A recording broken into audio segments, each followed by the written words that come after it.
대한민국 정부가 친중 성향을 띠고 있다는 논란을 뒷받침하는 여러 사례와 그에 대한 비판적 시각을 제시하고 있습니다. 주요 내용은 다음과 같습니다. 으뜸 효율 가전제품 환급 사업 논란. 정부는 으뜸 효율 가전제품 환급 사업에 예산 2,671억 원을 투입하고 있는데 이 사업의 환급 대상에 중국산 LCD 액정 표시 장치 TV만 포함시키고 한국산 OLED 유기 발광 다이오드 TV는 제외한 것으로 나타났습니다. OLED는 대한민국의 국가 핵심 기술이자 민간 기업이 자체적으로 개발하여 세계 시장을 장악한 기술임에도 불구하고 환급 대상에서 제외되었습니다. 반면 한국의 삼성과 LG는 2022년에 이미 국내에서 LCD 생산을 중단했고 LG는 2024년 해외 생산까지 종료할 예정이어서 환급 사업이 사실상 국내 기업이 아닌 중국 기업을 이롭게 한다는 비판이 제기됩니다. 특히 100만 원짜리 한국산 OLED 보급형 제품을 구매해도 환급을 전혀 받지 못하는 반면 300만 원짜리 중국산 대형 LCD 제품을 구매하면 최대 30만 원까지 환급을 받을 수 있는 구조로 되어 있어 그 예산이 다 중국을 위한 예산이 아니냐는 의문이 제기됩니다.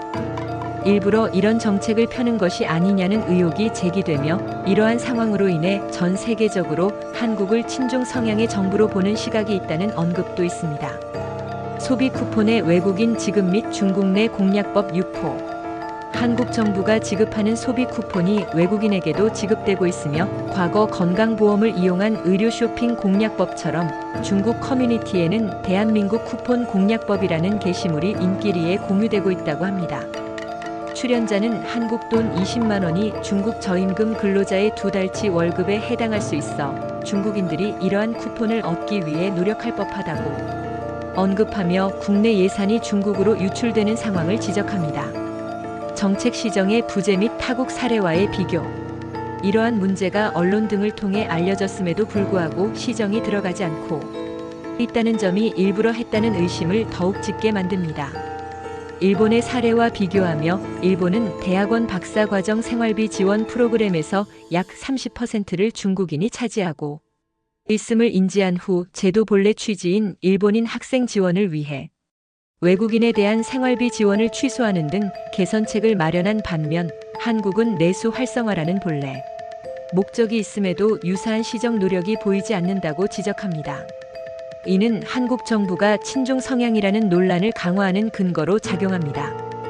이러한 내용들은 대한민국 정부의 특정 정책들이 의도치 않게 혹은 의도적으로 중국에 유리하게 작용하고 그로 인해 국내 산업 활성화나 국민 혜택이라는 본래의 정책 취지가 퇴색되며 궁극적으로 정부가 친중적이라는 인식을 심화시키는 배경이 되고 있음을 보여줍니다.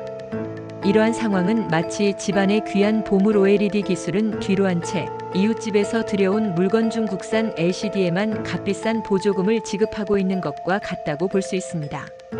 동시에 우리가 힘들게 모은 용돈을 이웃집 자녀가 가져가도록 방치하는 상황과도 비슷하여 국내 경제 활성화와 국가 이익이라는 본래 목표와는 거리가 멀어 보인다는 비판을 받고 있습니다.